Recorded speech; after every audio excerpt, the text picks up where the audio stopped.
Hello, sir. Good morning po, Secretary.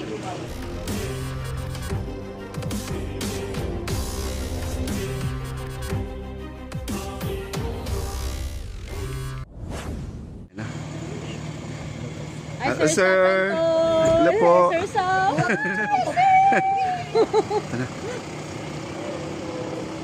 Ma'am, at nandito po tayo sa lugar ninyo, no? At nakita po natin ang inyong lugar ay tabi po ng dagat.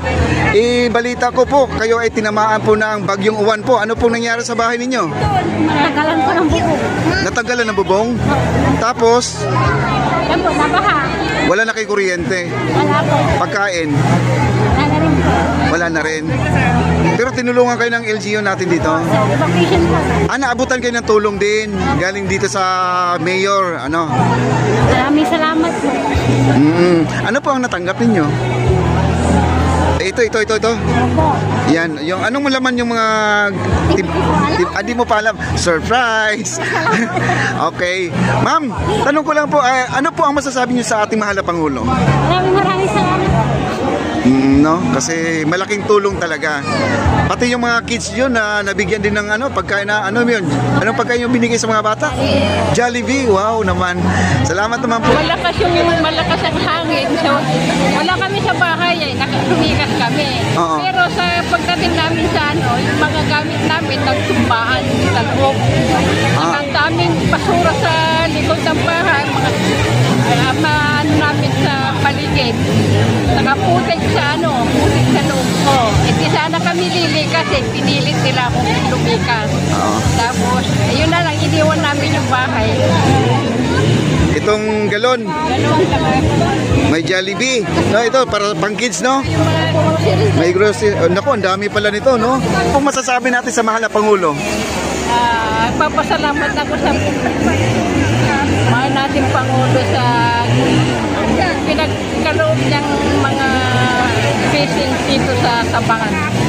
Nangyari yung alon, tinulak yung mga buhangin, pumunta lahat sa kabahayan namin, hanggang natabo ng bayan namin, kalati yung tubig, nagsalong kasi yung ilog sa kadagat Yes. Kaya marami yung bahay namin sobrang lakas yung akos lang yun di ba nakikita yung mga sa TV. Nabukasan, kinuha yung mga namin na nagbigay silang mga kunting tulong na wow. Wala kang paglulutuan, wala kang kakainin. Hindi na, may mga LGU na isang box ng DSWD, Jollibee, may galon, may timba, may mga tawag dito na wow, family package. Ito po ang mensahe natin sa mahal na Pangulo po. Sa mahal namin Pangulo kami po lubos na nagpapasalamat. Walang katapusan pasasalamat sa mga binigay mo sa amin. Tulong na ito, at least naibsan yung mga kalungkutan namin na sa dumaan sa amin na kalulus-lulus na bagyo. Kaya salamat, walang katapusan pasasalamat sa amin. Pangulo at saka lang ng mga nag-sponsor dito, nagbigay ng mga Jollibee, ng mga basta kami po yung nagpapasalamat. Kasi mabigat, marami kasi. Yan. Ang dami kasi binigay ni Pangulo nakakainis kasi, ang dami kasi. Bongbong Ayun. Sabi niyo po tayo sa inyo, binigay po sa ng ating Pangulo sa inyo po dito sa lugar niyo po. Maraming salamat po sir sa bigay niyong tulong sa amin. Maraming salamat po. Thank you so much sa malahat ng mga nabigay ng tulong sa amin sa nangyari sa bagyo na uwan po. And then the most important is the God. Siya po ang isang nagtulak sa inyo po na nagbigay ng tulong sa amin po. And then, nagpapasalamat din po kami sa lahat ng mga sumuporta po. Yun lang po. God bless and all. Thank you po.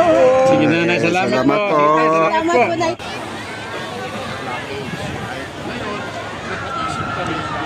Double po sa isang gastos. Yung spoils nun, sa harap ng page, 800,000 cubic meters. Ito ang nagtagal ang ECC sa DENR ng 2 taon. Ito yung kapalpakan ni dating sekretary at saka yung mga opisyal ng DENR sa region. So, sana tanggalin nyo na yung Pedro namin, i-promote nyo yung Sendro maging Pedro. Lipat nyo sa Mindanao yung Pedro namin. Ito yung beach. Yes, dito 800,000. Gustong-gusto ni Kapitan yan mula nung gustong-gusto rin ni Mayor yan mula nung binanggit po namin. Kaya lang, na-delay ito dahil sa DENR. Pero okay na ngayon. Yes, ERA decided it is not reclamation. It is beach restoration through beach nourishment. Yun. So, yun ang classification.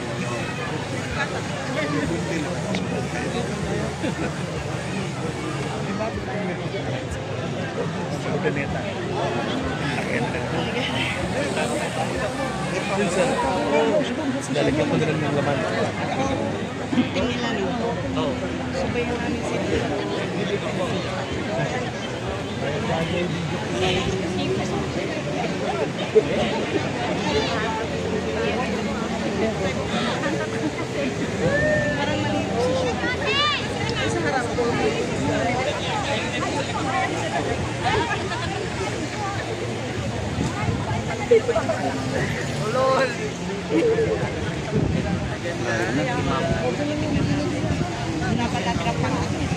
Wala kasi hindi naman NFR ng dagat.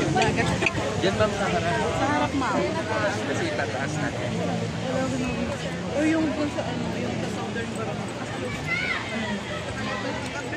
Going to ano yun? Farm lang. May ano, mga garden.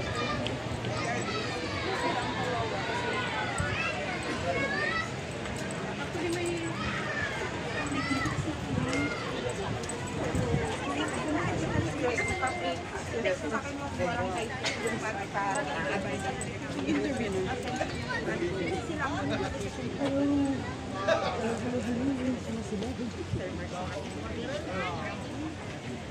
may kuha na, magbababay yung kuha ka. Ay. Yan. Oo, sige, sasa. Yes po, kasama po. Sige po. Mag-tricycle muna siya. Kumapa tayo, Side lang ma'am, side lang.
Tapos, ang iba po, maaari lamang pong magstay sa ating mga lugar para po mas ma-inspire.